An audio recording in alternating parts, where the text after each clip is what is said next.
Kani gade ke Pyrthei TV, bat pidang pek yaki kubor baman kasni. Ryngkat Baroh Kawei ke Pyrthei, ke Jela Meghalaya ru henne kasni ke Laipoi terek ujemang, ke Rakhe kasni Persya ke jingdi duma, ne ke World Tobacco Day. Da ke balum lang iki samla pule jong ke Shillong College, banyak presiden Ryngkat ke jingra iki plakat, badan iki jing tho bakentu iki beriau ki bakerni ban kiarno na ke jingdi yauduma. Bakta lang ru ya ke koi ke kya jong ki weipat ki beriau ki bamdi yauduma. Hagan iki jing ya presiden balas dang na khandai lat Shillong, bat la pengkot a plau jong ke State Central Library, lawan simenta lang ru da ki samla pule nurse jong ke Civil Hospital Shillong, bat ki nong tre jong ke tnat ke koi ke kya jong ke Jela.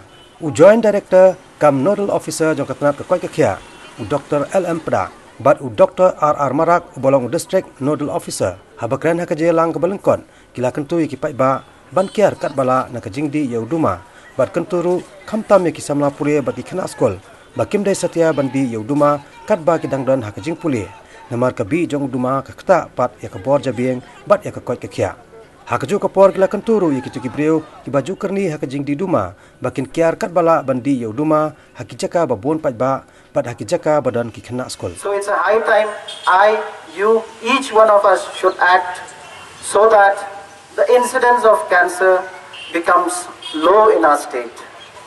And as we know, there is already a provision as per the COTPA Act, Cigarette and Other Tobacco Products Act 2003, right? Wherein there shouldn't be any sale of tobacco products within 100 yards, right? Or within 300 feet of any educational institution.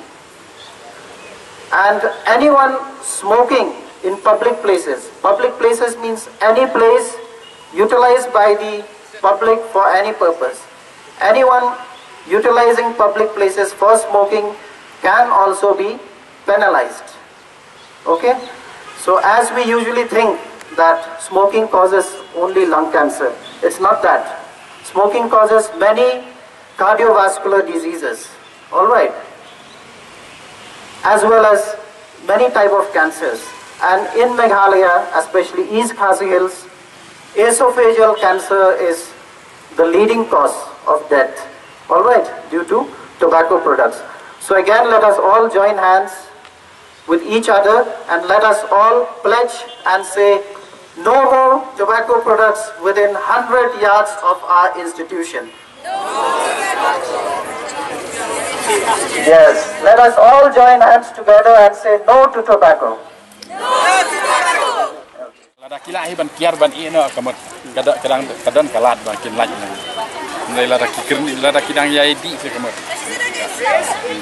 dan u secret dei about ni bang kansa nai ya ka di pang ko snam ro kan jahat diseases dia video khamtam rau nu khamtam ha dei ba kansa jang kitor ta lada ubladi kerni hi kamot num la su ban guna ya tu ga yu kan kan ke tambalong la kham long la ya da pa ban la da la ban ino kat ba kli ki ba ya habi dei ba ki pang klok snam nei la da la ban ino kamu kat tu ke ba habi dei ba ki pang klok snam ka kanang yu long uni klok snam nong yo buar se long kanang la ban kham ya da kham bun ki pang klok snam kami menjawab